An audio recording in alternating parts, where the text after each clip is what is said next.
Good evening. Thank you for joining us here today. My name is Lorena Rodriguez. I'm captain at Sheriff's Information Bureau.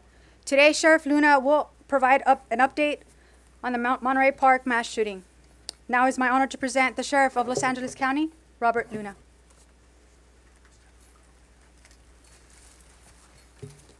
Thank you, Lorena. I want to thank all of you for coming out. I know it's a little late, but I appreciate all of you being here.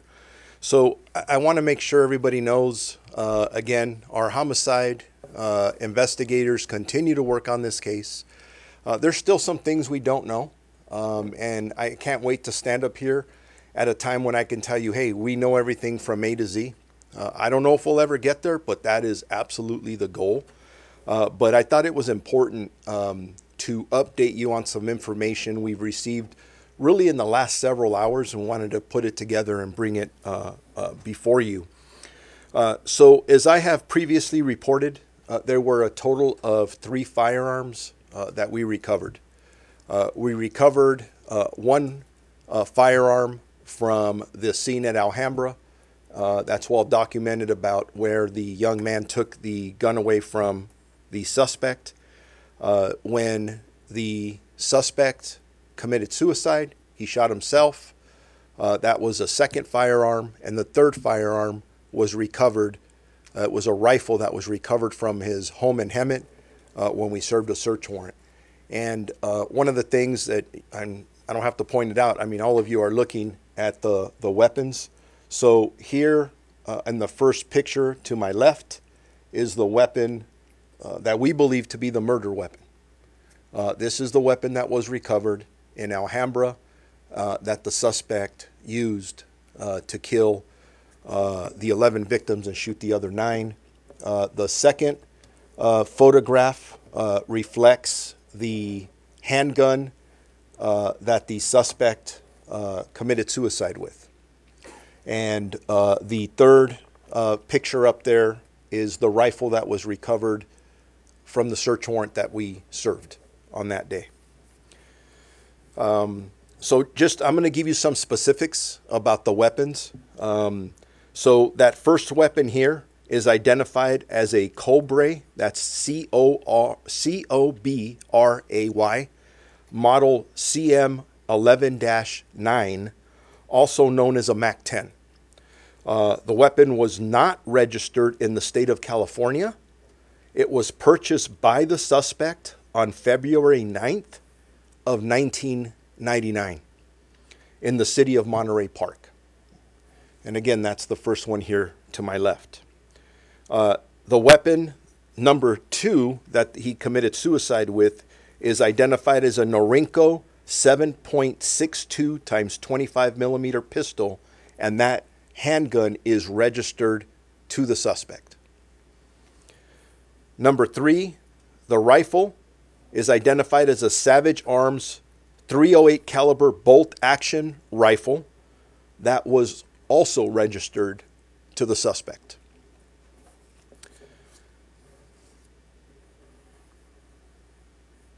The other item that I wanted to report to all of our community was that earlier today, Monterey Park police officers recovered a motorcycle in the 200 block of South Garfield Avenue in the city of Monterey Park.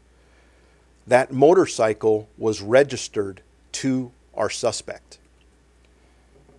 It was located 1 block south of the crime scene. Homicide investigators determined that the motorcycle was parked there sometime on Saturday, just prior to the mass murder. Investigators believe it was placed there by the suspect as an alternative getaway vehicle. As of today, based on the interviews the investigators are still conducting, they have not been able to establish a connection between the suspect and any of the victims thus far. The suspect was not married. We've gotten information from different places that, asking us if one of the victims was his wife. And not only have we found that he wasn't married, but we have not been able to tie him in romantically to any of the victims so far. Will that change down the road?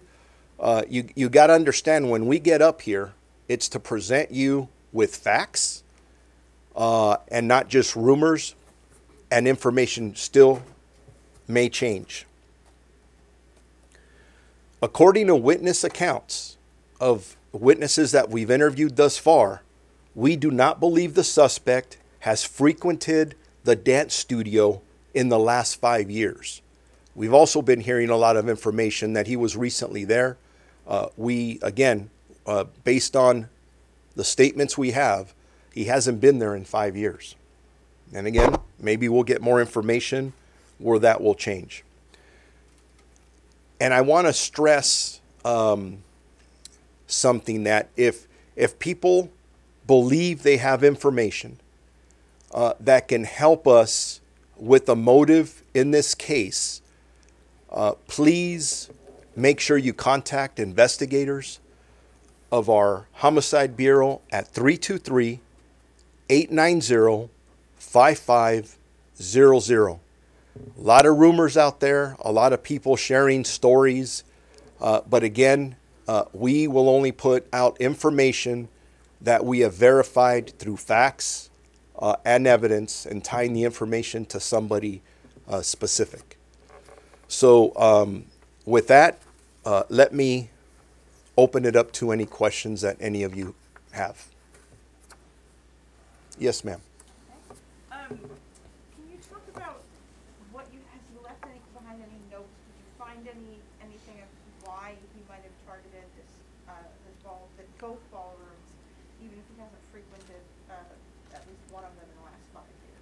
So when we served the search warrant on his house in Hemet, and obviously the search warrant on his van, we've recovered a lot of items. We talked about electronics being recovered. We've also talked about, there's a whole list of items, paperwork that we're going through. Investigators, as they go through that, we're looking at everything, every which way but loose. And again, with the goal of trying to find a motive, and hopefully we can. Sometimes it's frustrating when something like this happens. It's so tragic because we're trying to understand it, and it doesn't make sense. It really doesn't. So right now it looks like he picked these two places almost at random? We don't know the answer to that. We hope to find out, but we just don't know yet. Yes, ma'am. Sheriff Luna, was there anything of significance found in his motorcycle or on the motorcycle? One, and then two, is there any indication that his ex-wife was a Stardance regular? And if he hadn't been there the past 5 years, is there any indication that he had been a dancer or a frequent, customer there prior to 5 years? The information we have is just that he hasn't been there in 5 years. In regards to the ex-wife, we don't have that information factually, or we have been able to verify that. We're hearing some of those things, but this is why I'm asking for people to come forward so we can attach a name to information, and we can follow up just to make sure that we're verifying anything that's coming through.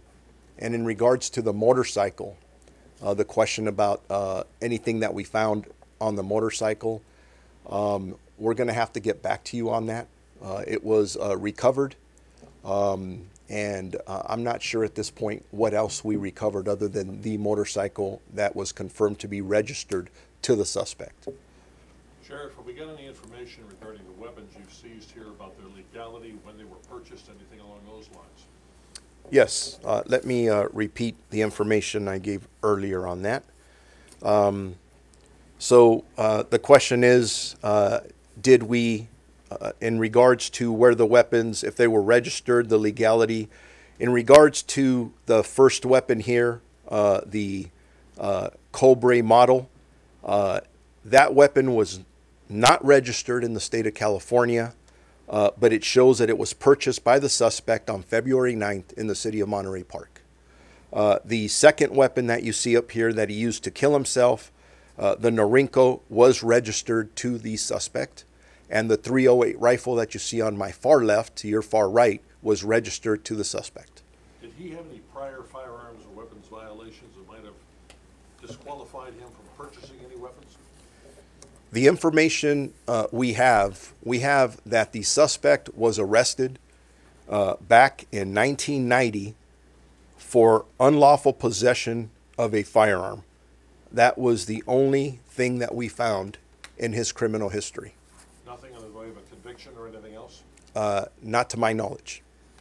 You say that weapon was purchased in what? The M10 was purchased where? It was purchased in Monterey Park Private party? by the suspect.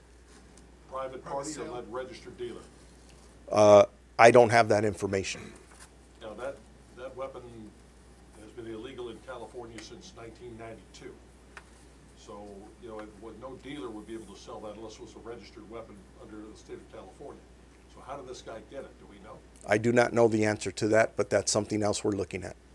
ATF has tracked that down, though? ATF is assisting us just as the FBI is, and they're helping us with that information, assisting us to get that information. Yes, ma'am. We understand that he went to Hemet Police, I believe, early last month, with some type of grievance or something he wanted them to possibly look into. Do you know anything about that? Are you able to elaborate on that situation and how that possibly plays into a vendetta or something here? That's something else we're looking at. We don't have the specific information. It's part of everything that we're looking at. But that information has come to us through the Hemet Police Department, and it'll be part of what we're looking at to try and put together, again, the motive as to why he did this. Details on the motorcycle that was found? What kind? Just details? From what my understanding is, details on that motorcycle, it was a street bike. And it was parked about a block away from the shooting scene, the massacre scene in the city of Monterey Park. But he still had enough time, so he never, so far in your investigation, does it look like he went back to the vehicle, to the motorcycle at all, or he went straight to his vehicle? He never used it, it was just there just in case as kind of a getaway? Is that what? Based on what we know now, it appears to us that he was using the van to get from one place to another. And obviously we find it very interesting that he put that motorcycle sometime Saturday within a block of the location where he committed the mass murder. Why? We're assuming it was an additional getaway vehicle if he needed it. Why else would he put it there? Two more questions. Based on victim interviews, do you have any better sense of what happened in the room when he entered the room, whether he said anything that night? Not yet. But we want to know. Again, we're as curious as you are. Is there anything people have shared as you've interviewed witnesses, just that was what transpired in those minutes? We have interviewed witnesses, but I don't have that information here in front of me to share with you at this point. We will be doing that in the future. Thank you. Yes, ma'am. Thank you, Sheriff. What was his country of origin?